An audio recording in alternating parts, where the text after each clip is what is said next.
Hola chavales! Today we're gonna talk about the last part of Spanish slang related to love, relationships, and San Valentine's Day. So if you haven't watched the last two videos, you have to check them out and then watch this one. So let's start to it. We've got this expression which is called tener un flechazo. Tener un flechazo, it means love at first sight. If you want to say that two people had love at first sight, you say that they had this like arrow.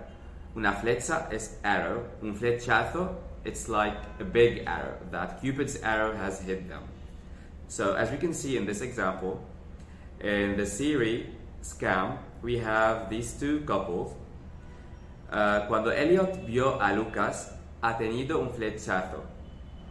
It's love at first sight. The second one is hacer un trío. Well, when you want to say that two people have decided to have a threesome, you say that they have a trio. Hacer un trío. They make a trio. Trio is 3 in 1.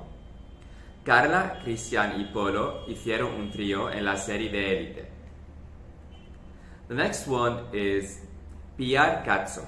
Pillar cacho, it means that you have flirted with someone and you got it right, and that the other person is interested in you, so you're in the game. Rebeca ha ligado con Mencía y ha pillado cacho. The next one is dar calabazas a alguien.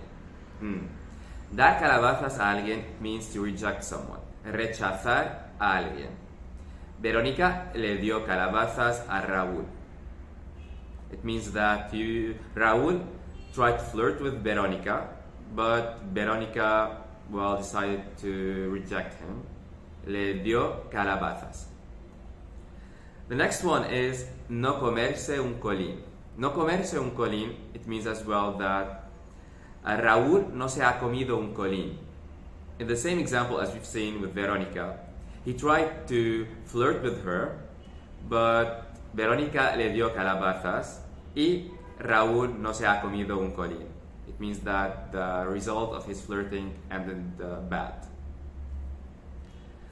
The next one is me hace o me haces tilín.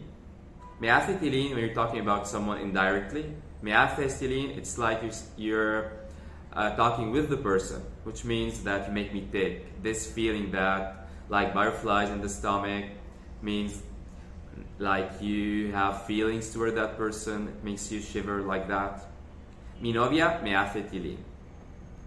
The next one is tener un detalle con alguien. Un detalle aquí es un regalo. When you're trying to gift someone something, you don't call it a gift. You can say it's un detalle, like a small detail. ¿Qué detalle más bonito? That's how we can express that we liked it. ¿Qué detalle más bonito me has dado? The next one is dar el paso.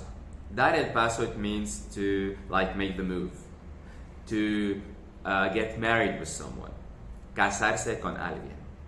Pablo y Rafi, la italiana, han dado el paso en el Vaticano. Qué guay. The next one is te como la cara. It's like when you want to say to someone that I love you, but in a more romantic way, in a more sexual way as well, you say te como la cara, like I'm gonna eat your face, because you see him as a pumpkin, as a cupcake, not a pumpkin, as something so sweet that you're gonna eat him or eat her. So, uy, qué guapo estás hoy, te como la cara. God, you look so beautiful today, like I can eat you. The next one is echarle piropos a alguien. Here it's like to comment someone, to compliment someone, to these things you say to tell someone that he's beautiful or she's beautiful or that they're hot. Ayer el vecino me echó piropos. Creo que está pillado por mí. So that's it. That's how we end this video and the slangs related to love, relationships and couples and St. Valentine's Day. And I hope that you find it cool and you start using these expressions in your day-to-day life because it will help you memorize them as well. So if you're in a couple or if you're single, why not? This slang will benefit you all. See you guys in another video next time. So keep tuned and don't forget to subscribe to my channel and like the video. It will help me a lot to grow my channel. See you in the next one. Ciao.